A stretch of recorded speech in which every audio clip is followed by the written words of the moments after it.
on this chilly December morning, I'm putting together the podcast for our ministry partners, and as we draw to the end of the year.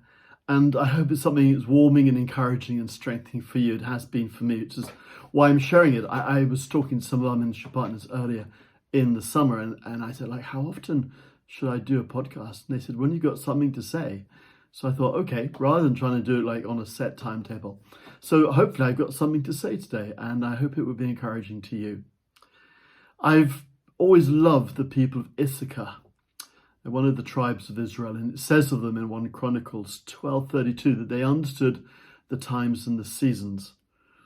And their example, which particularly comes out in the book of Judges under Deborah and Barak, when they were first to rush down into the valley at a time of war when a lot of the tribes missed it and were not listening to what God was saying. Their example has stirred me throughout for 20 years, 30 years now. And as I'm in this Kerith Ravine season, I think that God is doing, particularly in me, a work to make my heart more yielded, more surrendered, embracing weakness and hiddenness, really causing me to give up my agendas and say, God, what is yours? And I hope that work is having its effect. So something I'm hearing from the Lord, and I'm sharing it with you, it was stirred, or the question I asked, which I'm going to share with you in a moment, was stirred by something I heard Andrew Womack say. Andrew Womack is a guy who is American, but a remarkable man of God, I think.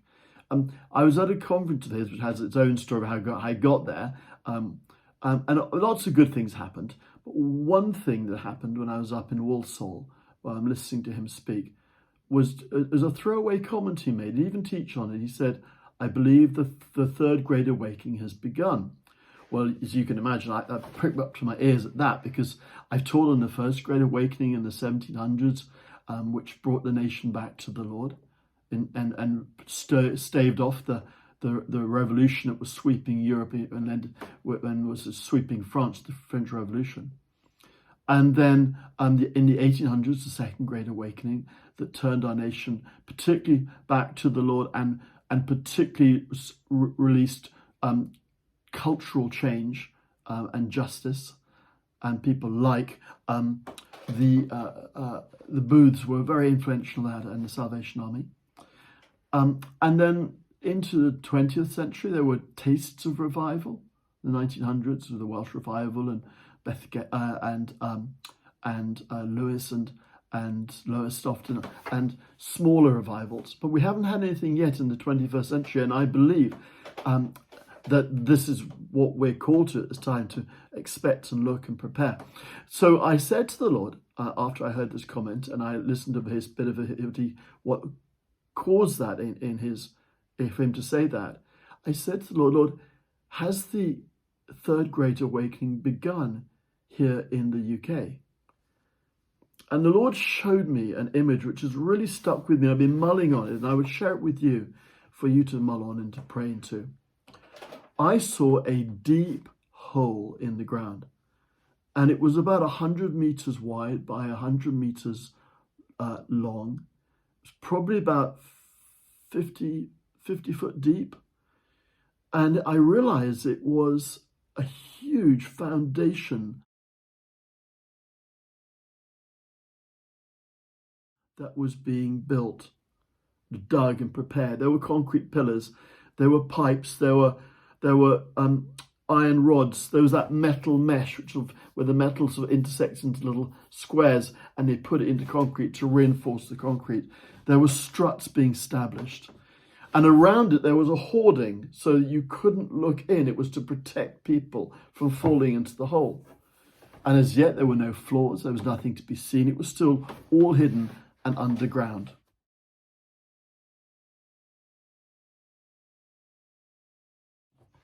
And I used to work in the city, and in the 1980s, there was a lot of building work that was done in the 1980s of revamping of the city. And every journey I would have out when I go out to the market as a young insurance broker to Lloyd's of London, they were building the new Lloyd's of London building, and it was hoarding all around it. When every now and again you could look through it, one of them was down because of access, and you'd see this incredible huge network of activity below the ground. And it was extraordinary to watch foundations being built and thinking, goodness, I had no idea so much work went into the foundations. But of course, the foundations set everything.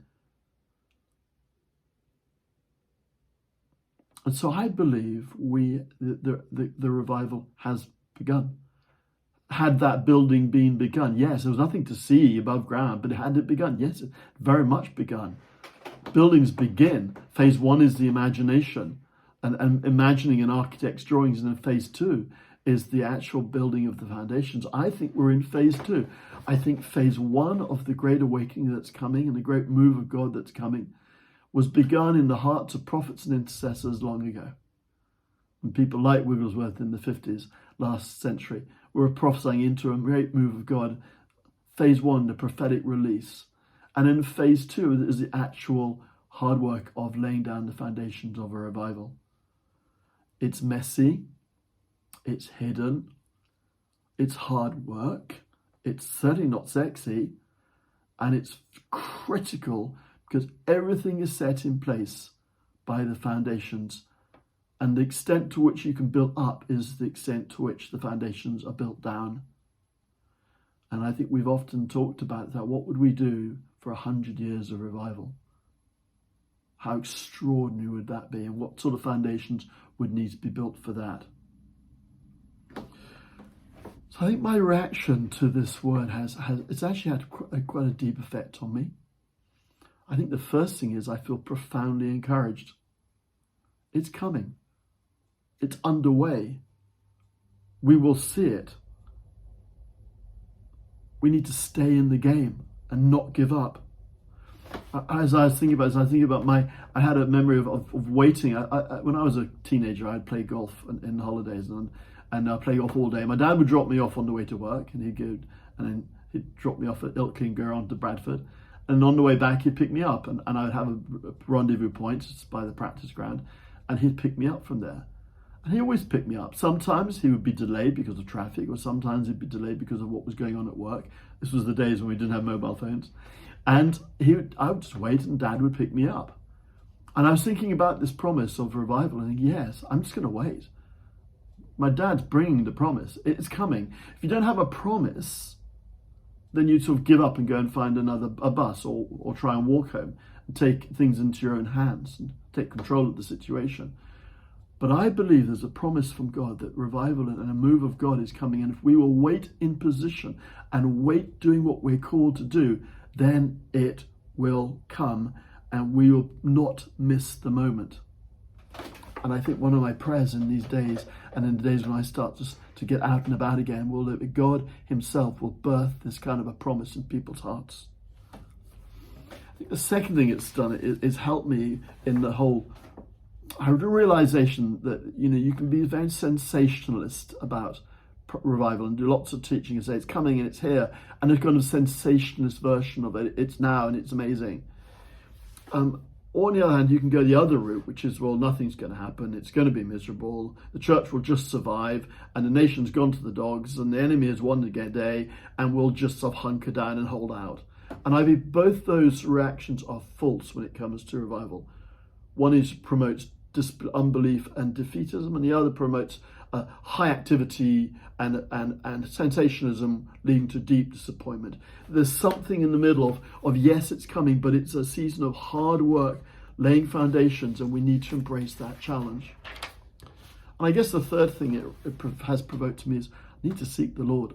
I'd say for each of us, we need to seek the Lord. Lord, how do I prepare? What part do I play in preparing for the revival and laying the foundations? 2 Chronicles 7:14. If my people who are called by my name will humble themselves, turn from their wicked ways and come and pray, and I will heal their land. That's a very famous scripture. I'm mulling on that. What does it mean? I realize more, we trot that out in prayer meetings. It's really about lifestyle. And what does a lifestyle that prepares the way and plays my part in laying down the foundations for revival look like? Well, I think that comes by the Spirit, by revelation, by what he says to us individually.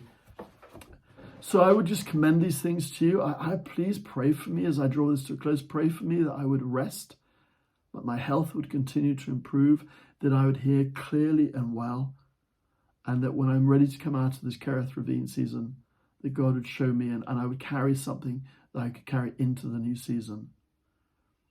And as we come into Christmas, happy Christmas. I hope you have a wonderful Christmas season full of the goodness and the love and the joy of the Lord. And I would love to be praying for you. So please let me know things I can pray for you for. Genuinely text me, email me. I'd really want to be able to stand with you in whatever it is you're believing God for in and through the season into 2023. God bless you guys. Thanks for listening. Thanks for being ministry partners, and a very happy Christmas to you.